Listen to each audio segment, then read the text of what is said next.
कौशल्या तू कुटी थी कोयल, जिसकी मधुर वाणी से वही मेरा राम निकल कर चला गया महलों से। तुम्हारे राम का कोई दोष नहीं था क्यों? बेगुनाह तुमको घर से निकाला, कर लिया मैंने मुंह अपना काला, कर लिया मैंने मुंह अपना काला। पाप प्रगट न जाने कौन सा मुझसे पाप हो गया, पाप प्रगट हुए आज सारे, दिखला जाएगा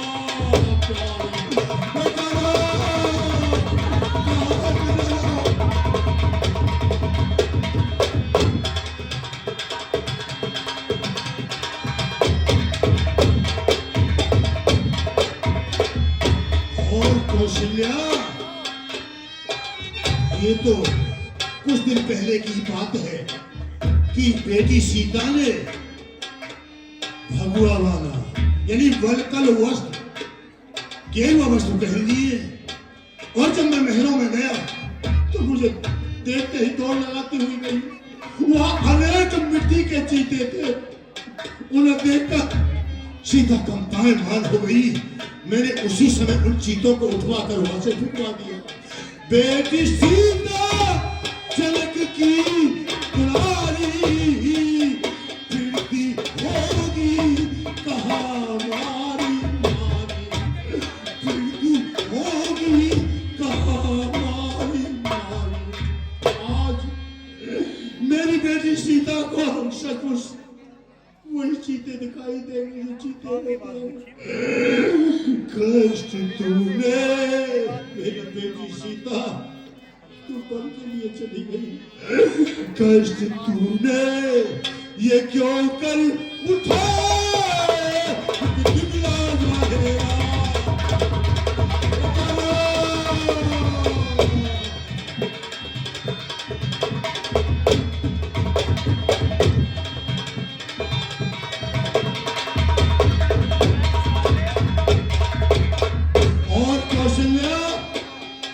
जब लक्ष्मण ने सुना कि श्री राम तन के लिए जा रहे हैं, धनुष बाण धारण किए हुए मेरे पास आया और आकर के कहा, पिता श्री आज्ञा दो। लक्ष्मण मेरी, लक्ष्मण लक्ष्मण मेरी आखिरी घड़ी है, मौत भूखों ने ये संयोग खड़ी है, मौत भूखों ये संयोग खड़ी है।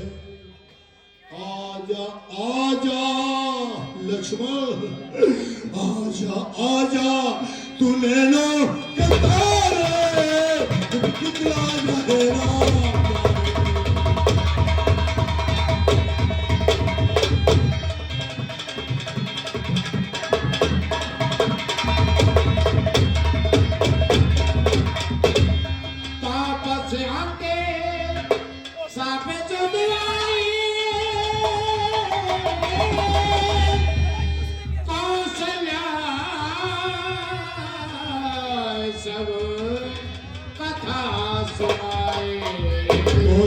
ये देखो सामने मेरे काली मूर्ति एक धनुष्मान लेकर मेरी तरफ बढ़ रही है। महाराज कुछ नहीं है।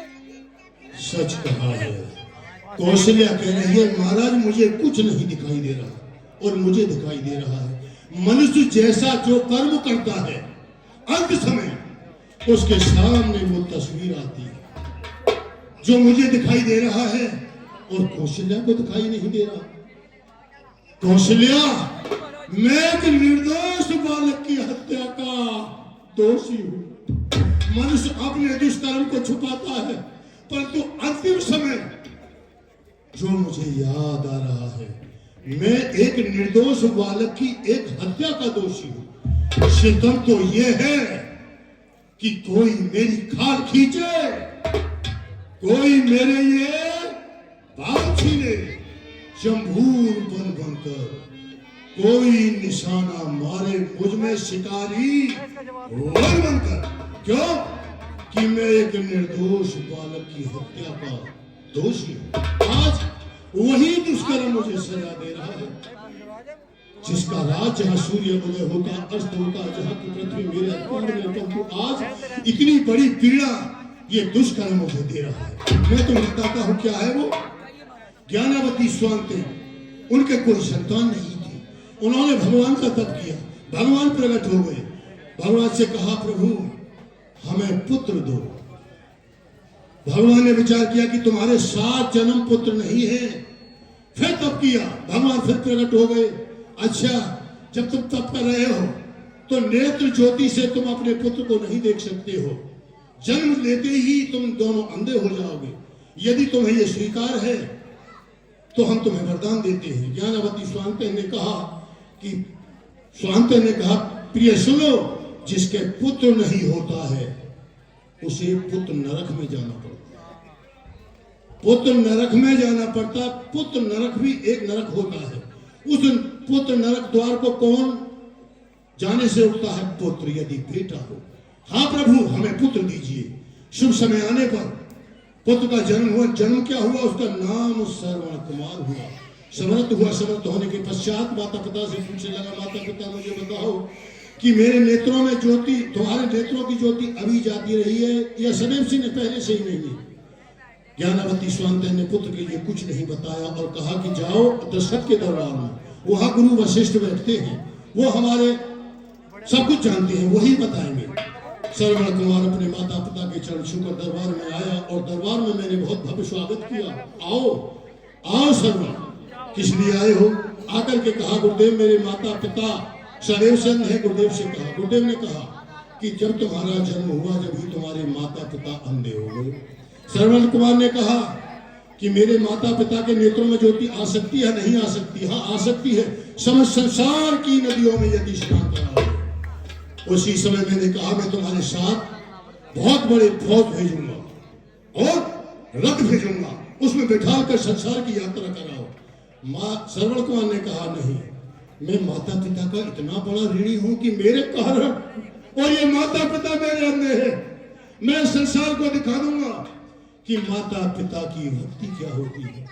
फिर तुम्हें करना क्या है? मैंने कहा कि कांवर बनाकर दोनों को बिठाकर संसार की यात्रा कराऊंगा और वहां से दोनों अपने माता पिता को लेकर संसार की यात्रा कराता हुआ प्रिय कौशल्या वो कहां गया? सरयू के किनारे।